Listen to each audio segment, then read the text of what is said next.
Villagers, thank you for your love and support. I appreciate you all. The balance of power in Southern Africa is shifting, and if the recent National Commission between Botswana and South Africa is anything to go by, a new, more aggressive era of regional leadership has officially begun. When President Boko spoke in Gaborone, he wasn't just offering diplomatic pleasantries, effectively calling for an end to Africans' role as a passive observer on the world stage. According to him, that time should be over. What stands out here is the tone. This wasn't the usual bureaucratic language we are used to seeing in state-to-state meetings. President Boko frames his entire presidency as a revolution, one that is time-bound and impatient. By stating for him, yesterday is ideal and tomorrow is too late, he is signaling a radical shift in how Botswana intends to interact with its neighbors. He is effectively putting pressure on the regional infrastructure to move faster, deliver results, and stop waiting for external permission to develop. That our countries and Africa in general are not just going to be passive observers of history's passing show. We are not going to be consumers of knowledge generated from elsewhere. We also must invest in the generation of knowledge. We must know and think the best that has been thought and that is known in the rest of the world. And we must lead. Africa must lead. And there's every reason why we should. Every conceivable metric of assessment conspires in our favor as Africans. The youngest population in the world, median age of 19 years, 3 months, when the whole world is facing the specter of an aging population. I'd like to warmly welcome His Excellency President Cyril Ramaphosa and his esteemed delegation to Gaborone for the 6th session of the Botswana-South Africa Binational Commission. Your Excellency, your presence here today is a reaffirmation of the enduring bonds of friendship, solidarity, and strategic partnership that unite our two countries. Botswana and South Africa share far more than a common border.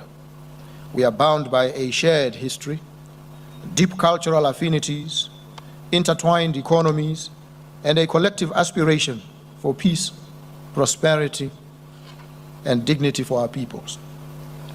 Ours is a relationship forged through common struggles and sustained through mutual respect, principled cooperation, and a shared commitment to regional integration and African advancement.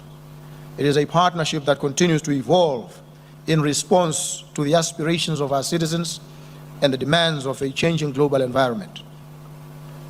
Your Excellency, I fondly recall my working visit to South Africa in May 2025, shortly after I had assumed office.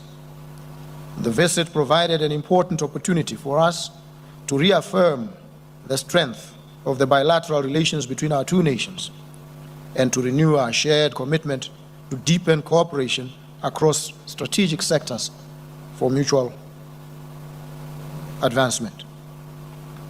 Today's engagement builds on that momentum.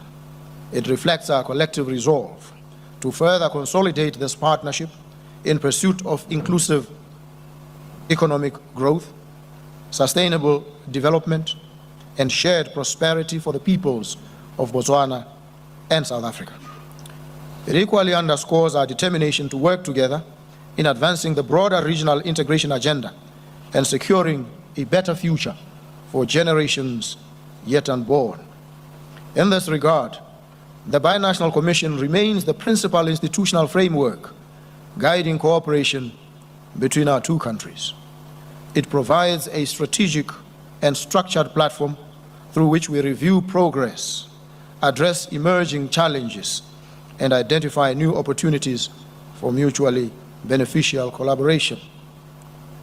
Through this mechanism, Botswana and South Africa have strengthened cooperation across a wide range of sectors that include trade and investment, energy, mining, agriculture, education, health, infrastructure development, transport and logistics, as well as defense and security.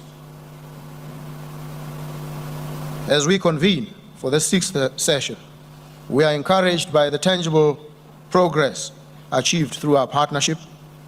Notably, we've improved efficiency at key border posts, and this has enhanced the movement of goods, services, and people, thereby supporting trade facilitation and regional connectivity.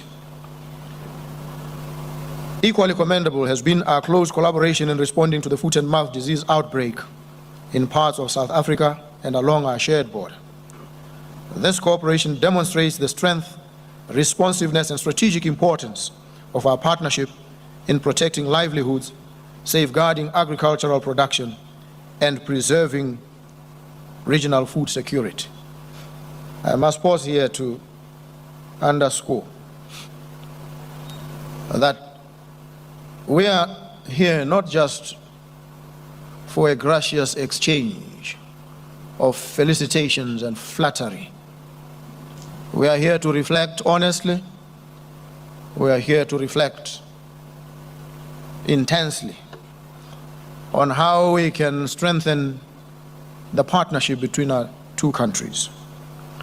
We must appreciate the institutional bottlenecks that exist with which we must deal and wrestle on a daily basis. And so, when we flag the achievements, we are not merely raising yesterday's talismanic fetishes. We are seeking to draw inspirations from those aspects in which we have done very well. The better then to reflect on those in relation to which we haven't done so well. And we must raise these and deal with them honestly together. Your Excellency, this session of the Binational Commission occurs at a time of heightened global uncertainty and geopolitical and economic shifts. We face certain near fatal vulnerabilities. We need to hold each other by the hand so that we can cushion and immunize ourselves against some of these exogenous shocks over which we may have little to absolutely no control at all. Nations across the world are grappling with rising costs of living, energy insecurity, climate change, supply chain disruptions, technological transformation, and evolving geopolitical realignments. These demand greater coordination, strategic foresight, and strengthened regional cooperation. At the same time, they present new opportunities for our countries to reposition themselves within emerging global value chains and harness innovation, digital transformation, and renewable energy transition as drivers of inclusive and sustainable growth. I must pause here again, make the point and make it emphatically, that the level to which we will attain inclusive economic growth will depend in critical respect on the pace, the scale, and the scope of our innovation. In this era of the knowledge economy, we must appreciate that our countries and Africa in general are not just going to be passive observers of history's passing show. We are not going to be consumers of knowledge generated from elsewhere. We also must invest in the generation of knowledge. We must know and think the best that has been thought and that is known in the rest of the world. And we must lead. Africa must lead. And there's every reason why we should. Every conceivable metric of assessment conspires in our favor as Africans. The youngest population in the world, median age of 19 years, 3 months, when the whole world is facing the specter of an aging population. By 2050, it is suggested that Africans will constitute about 30% of the total world population. We are a growing, rising continent.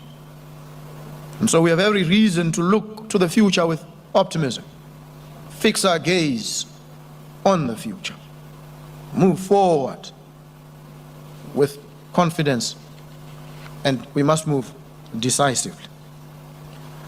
So there's a significant scope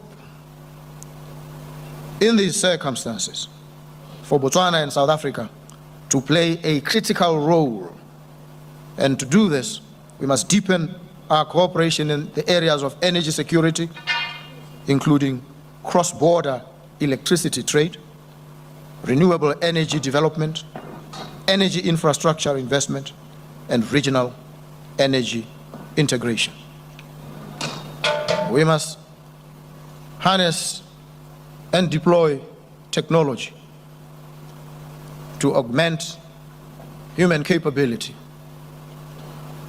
And if we do, not only will we better the quality of our lives, the lives of our people, we will actually prolong the lives of our people. We must harness artificial intelligence, but we must always remember that inasmuch as it presents significant opportunities and benefits, artificial intelligence can also pose threats if it is left to its own devices. As the author Noah Yuval Harari observes, we must always be careful not to summon forces we cannot control. And artificial intelligence is a force which we must strive at all times to bring under control. Because if it runs amok, it can wreak untold havoc on our communities and on our peoples. We must deploy technology in agriculture because agriculture remains central to the livelihoods of our people and their socio-economic well-being.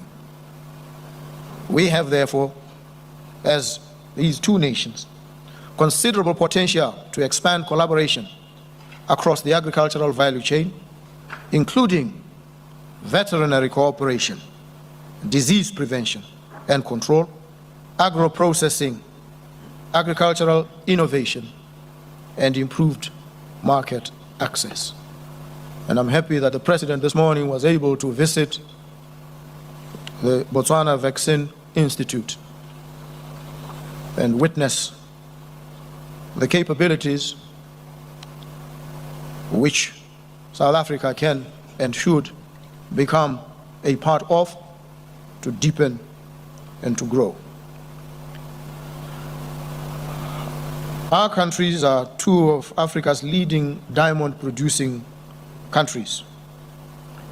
And so we share a strategic interest in ensuring that our mineral resources contribute meaningfully to industrialization, value addition, employment creation, and broad-based economic transformation.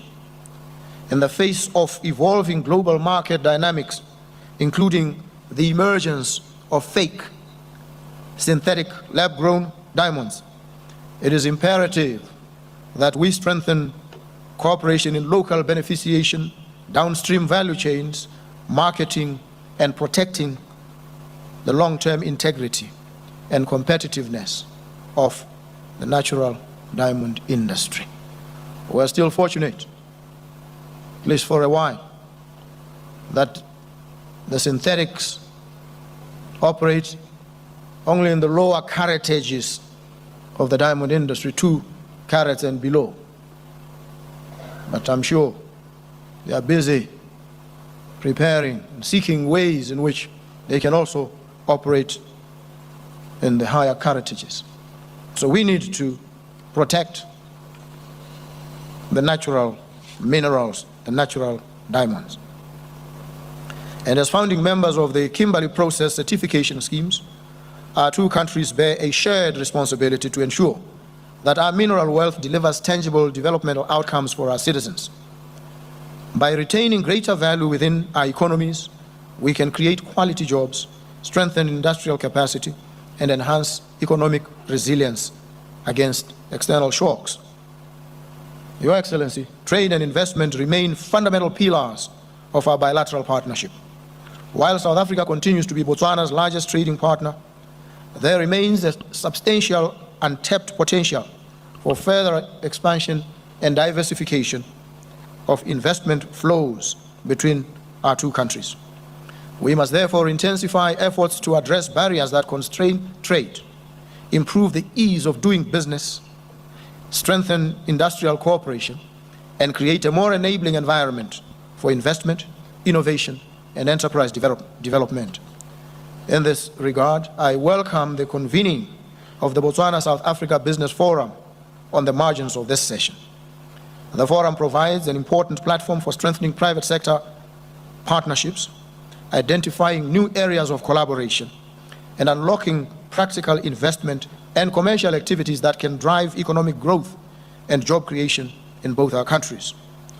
Equally important is the development of efficient, modern, and integrated transport and logistics corridors between our countries. Enhanced road and rail connectivity will facilitate the movement of goods and people and also support industrialization, expand regional market access, strengthen supply chains, and position our region for sustained economic growth and competitiveness. I read that this week there was a trial run. Trains came in from South Africa uninterrupted in a strategic collaboration involving Botswana Railways. And if, as I hope it will, this initiative holds, then it opens new vistas of opportunity for our countries. So, Your Excellency, as we formally open the 6th session of the Botswana-South Africa Binational Commission, I am confident that our deliberations will be constructive, they will be strategic and result-oriented. I'm equally encouraged by the bilateral agreements to be concluded during this session, which will further deepen and broaden cooperation between our two countries across critical sectors.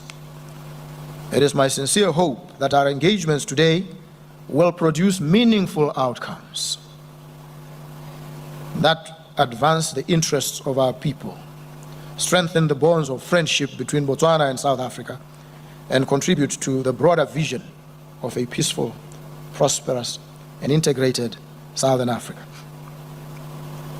And I must close by reminding each and every one of us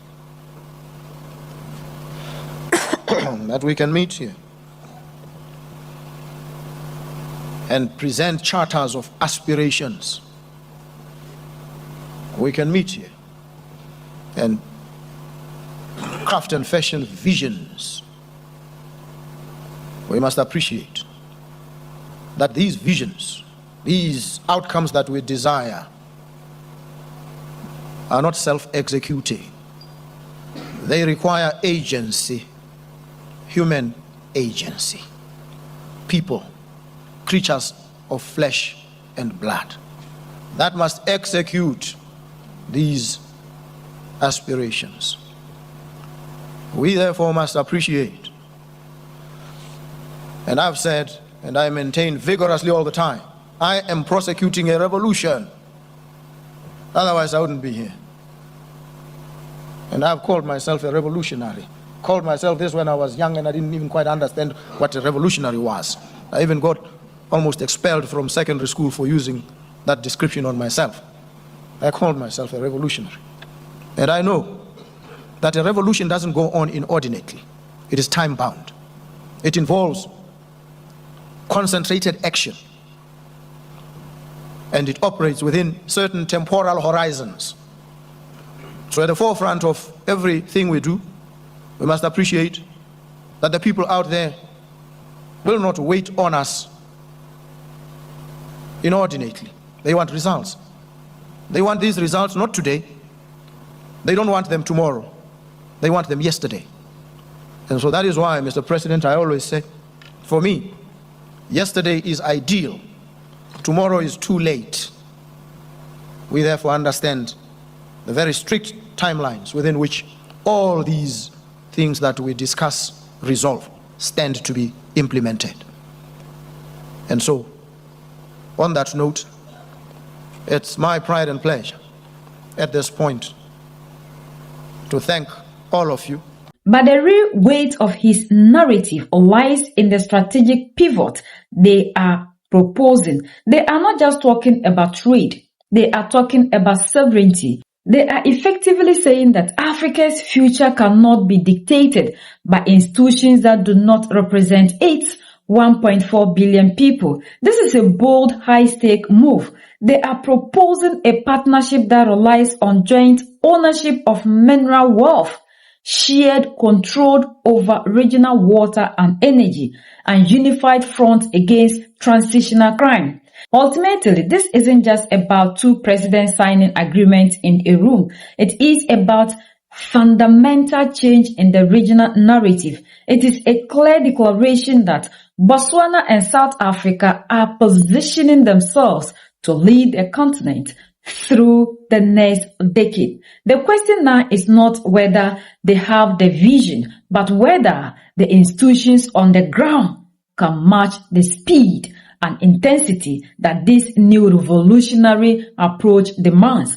The clock is ticking. The people of this region are no longer willing to wait for the results they were promised yesterday. Like Duma Boko said, the time for us all in Africa to wake up and do things for ourselves is now. And now he's talking about how divided the Africans are. And we are seeing that happen in South Africa, where South Africans are rising against their own brothers. So if the president of South Africa is in Botswana talking about collaboration, uniting and doing things together, how then do we get that when the people in South Africa are on the street rising against their own blood brothers and sisters, asking them to leave South Africa? So there are a lot of things that these our leaders say, yet when we come down to the ground, we don't see things happening.